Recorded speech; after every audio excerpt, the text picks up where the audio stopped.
We're here in Lahore, Pakistan, in the old city. I'm here visiting family. It's been about 3 years since I was in the country, and in that time, the country has gone through insane amounts of change. It's really full of deep contradictions. On the one hand, you've got this progressive set of the population. They're organizing fashion weeks, and they're partying, and you've got this liberal media explosion happening in this country. And they're operating uncensored by the government.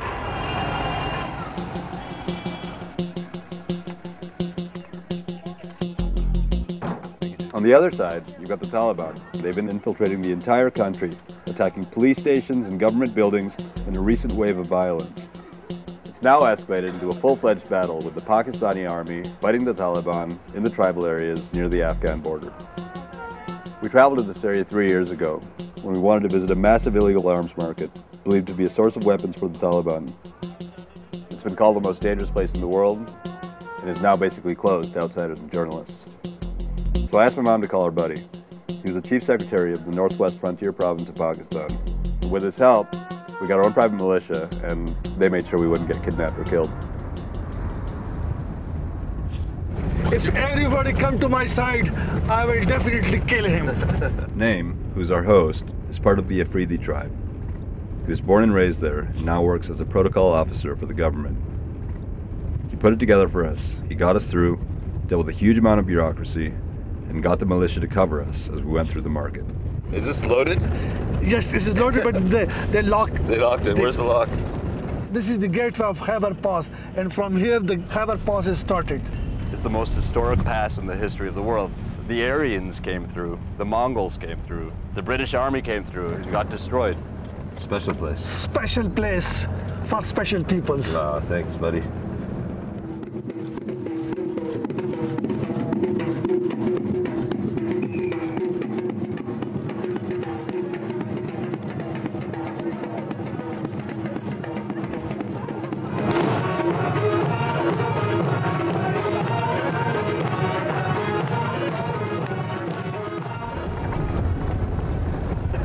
This is the house of Mr. Ayyub Afridi. He was in jail on the narcotics offense in USA. Now he is acquitted and now he is living here freely.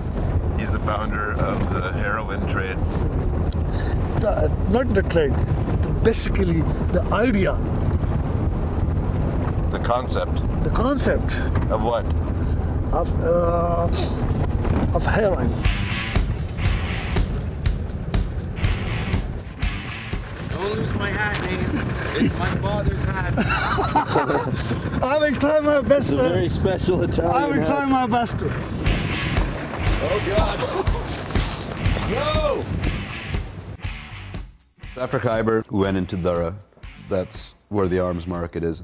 So when you were explaining to the officials what we wanted to do, Yeah. the old man started laughing when you said we wanted to shoot guns and maybe buy some guns. Yeah. I think he liked that idea. He liked that idea. He was laughed. He Yeah, was laughed. he was laughed. Yeah. People of this area believe many sons and a lot of guns. This is the philosophy of the Dara peoples.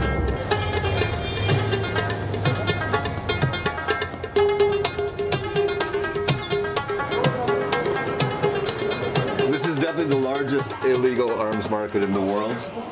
There's another one in Pakistan, it's not quite as big. And the story is that during the 80s, the Soviet-Afghan war was happening.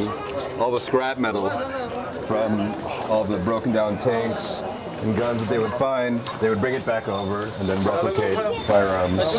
First they will show you how the gun is making, how the bullet is making. Then they show you the shooting area.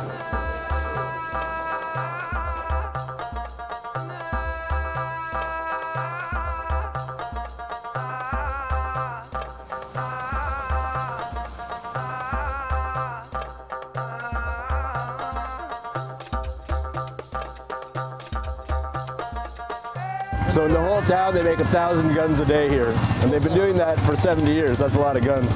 So this guy is making 9mm pistols with his bare hands. The guy who's making it is deaf. It's a Mauser, but it says made as China by Norinco. This is the cartridge. He has no tongue. 1,050 rupees price. 3,050 rupees? Right. We're hearing lots of guns being shot around us, and they're just checking to make sure that the guns work. And they're doing it with live ammo. What I'm wondering is, they shoot it up in the air. Where do the bullets fall? This one is one of the big and popular shop in this gun market. It's time to go gun shopping. Here's an Italian machine. This is like a Kalashnikov? Kalashnikov. It says it's a muzzleite. I think you could do some damage with this.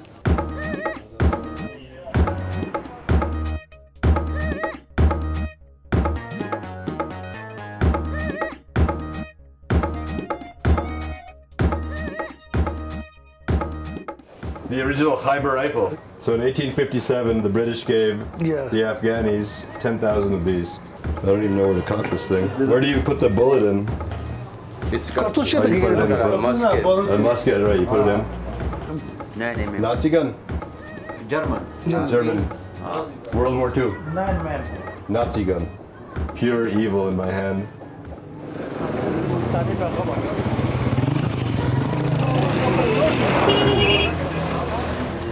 So now we will go into the shooting area.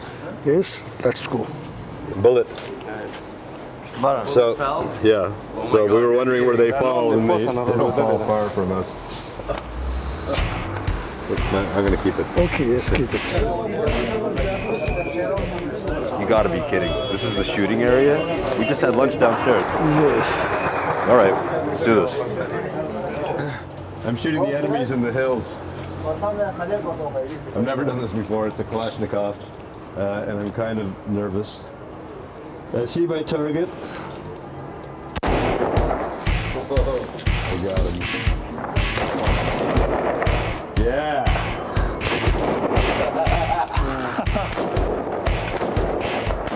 Pakistan Zindabad. Yeah.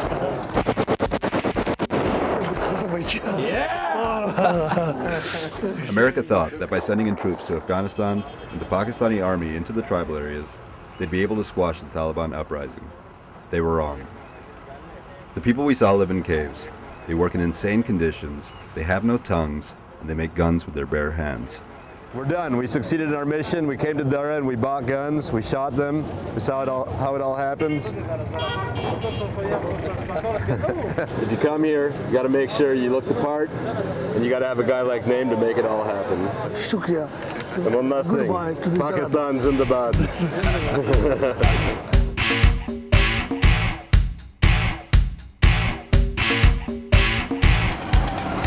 3 years ago when we filmed in Dara, after we left, the government basically shut it down. They shut it down to outsiders and journalists because the Pakistani army was in there fighting the Taliban. And right now, between the Pakistani army and the US troops on the border, the Taliban inside the tribal areas, it's essentially a powder keg that's ready to blow. A military expert that we know, he described the situation as the wickedest problem you could possibly imagine. Take it.